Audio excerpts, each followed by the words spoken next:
Assalamualaikum warahmatullahi wabarakatuh. Apa kabar anak-anak? Baik? Alhamdulillah. Perkenalkan, nama Ibu Amelia Lestari, NIM 19591011 dari PGMI 5A. Sebelum kita memulai pelajaran pada hari ini, sebaiknya kita berdoa terlebih dahulu. Berdoa, dimulai. Doa sebelum belajar. Bismillahirrahmanirrahim. Raditu billahi rabba wa bil islami dina wa bi Muhammadin nabiyya wa rasula. Rabbi zidni ilman warzuqni fahman.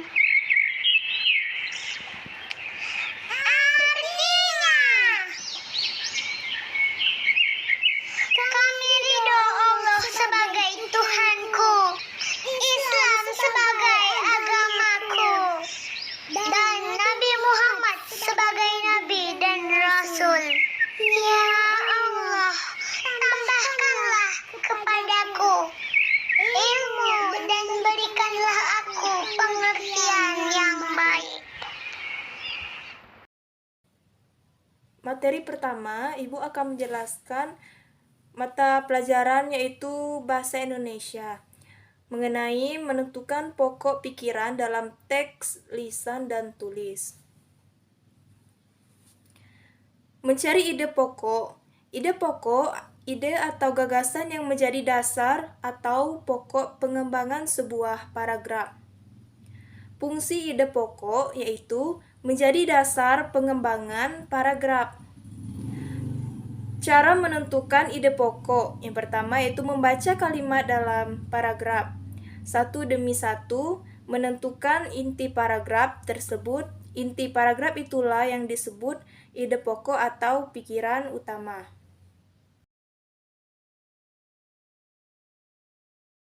Materi selanjutnya yaitu mata pelajaran IPA, mengenai alat gerak dan fungsinya pada hewan dan manusia serta cara memelihara kesehatan alat gerak manusia, serta contoh gambar sederhana alat gerak bergerak sendiri yaitu otot. Alat gerak pasif adalah alat gerak yang membutuhkan alat gerak lain untuk bergerak, yaitu tulang. Pada manusia, alat gerak juga dapat dibedakan menjadi dua berdasarkan lokasinya, yaitu alat gerak atas yaitu tangan dan bawah yaitu kaki. Menjaga kesehatan alat gerak dapat dilakukan dengan 3 cara, yaitu mengonsumsi makanan yang bergizi, khususnya mengandung nutrisi untuk alat gerak seperti kalsium, protein, kalium, vitamin, dan mineral. Yang kedua, rutin berolahraga, terutama olahraga yang berfokus pada pemeliharaan alat gerak seperti latihan beban dan lain sebagainya. Yang ketiga, istirahat yang cukup untuk memberikan kesempatan kepada tubuh untuk meregenerasi sel-sel yang terdapat pada alat gerak. Contoh alat gerak manusia dan hewan.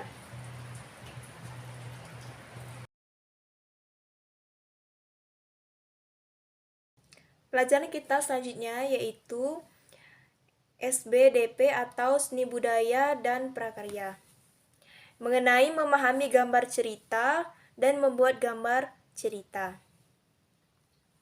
Memahami gambar cerita merupakan gambar yang menceritakan sebuah peristiwa yang menunjukkan kegiatan orang atau binatang dalam suatu peristiwa. Gambar yang disajikan dapat berupa cerita yang digambar pada media kering maupun basah. Penggunaan media yang berbeda akan memerlukan teknik menggambar yang berbeda juga.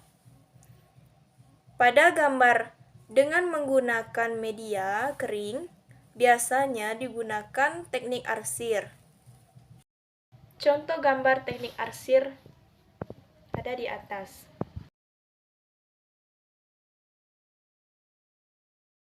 Selanjutnya yaitu teknik blok. Adalah teknik menutup gambar dengan menggunakan satu warna sehingga menimbulkan kesan siluet atau blok. Contohnya seperti di atas.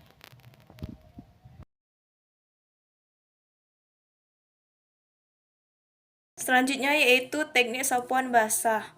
Teknik ini menggunakan bahan dengan campuran air di atas kertas. Contohnya seperti di atas.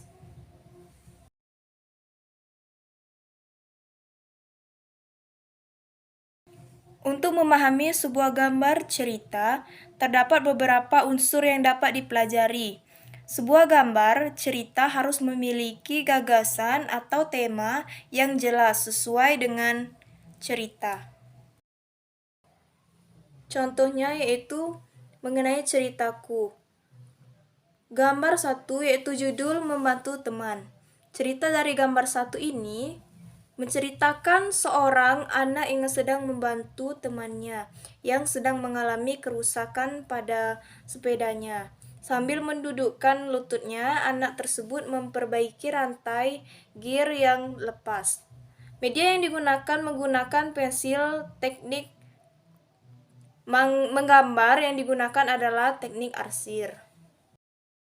Mungkin itulah materi kita pada hari ini. Lebih dan kurangnya Ibu mohon maaf. Ibu tutup dengan wabillahi taufiq wal hidayah. Wassalamualaikum warahmatullahi wabarakatuh.